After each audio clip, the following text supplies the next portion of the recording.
তারই সমগ্রে সমগ্র সৃষ্টি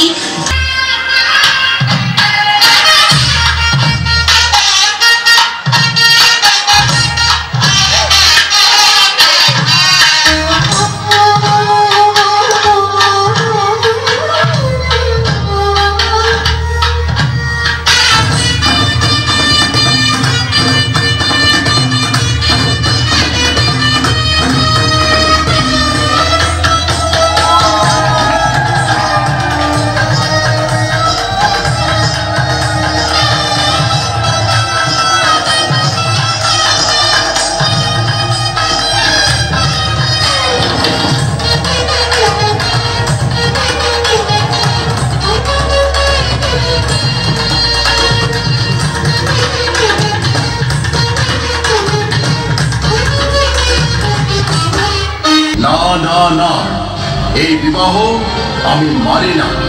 শিব আমার প্রিয় কন্যা পার্বতীকে নিয়ে ঘর করার যোগ্য নয়। তিনি শ্মশানচারী, অশ্ব বেঁধে থাকে, গৃহস্থ ধর্ম পালন করে না। আমি আমার কন্যাকে এমন অসুচি ও অদ্ভুত স্বভাবের লোকের হাতে দিতে পারি না। এজন্যই সতীর সঙ্গে শিবের বিবাহের পর দক্ষ রাজার মনে ছিল অপমান।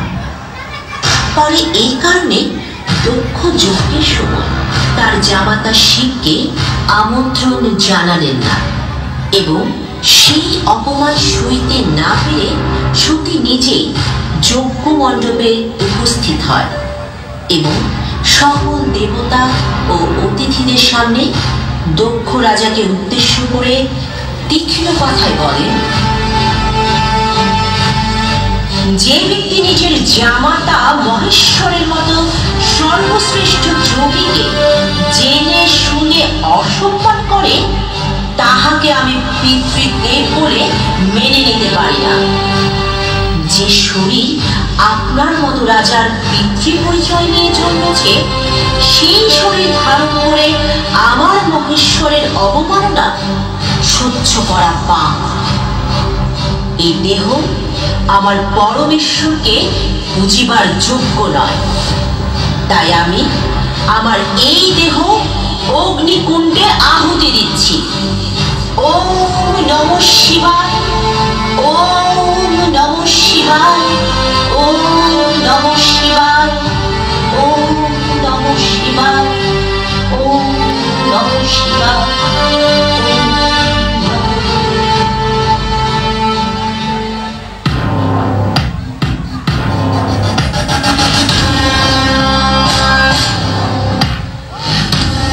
শিব এই সংবাদ পেয়ে ক্রোধে অগ্নিশর্মা হয়ে ওঠেন। তিনি তার অর্ধাঙ্গিনীর জন্য শোকান্ত হয়ে নিজের জটা জুটির কিছু চুল ছিঁড়ে মাটিতে নিক্ষেপ করে বলতে শুরু করেন,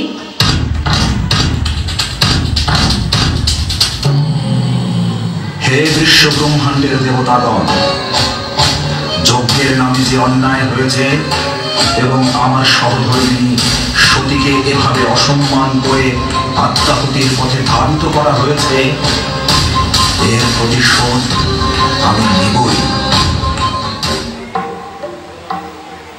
এরপর শিব সেই ছিঁড়ে ফেলা জটা জুটির একটি থেকে বীরভদ্র এবং আরেকটি থেকে ভদ্রকালী সৃষ্টি করেন। তাদের নির্দেশ দেন, যাও, যজ্ঞ ধ্বংস করো, দক্ষকে শাস্তি দাও।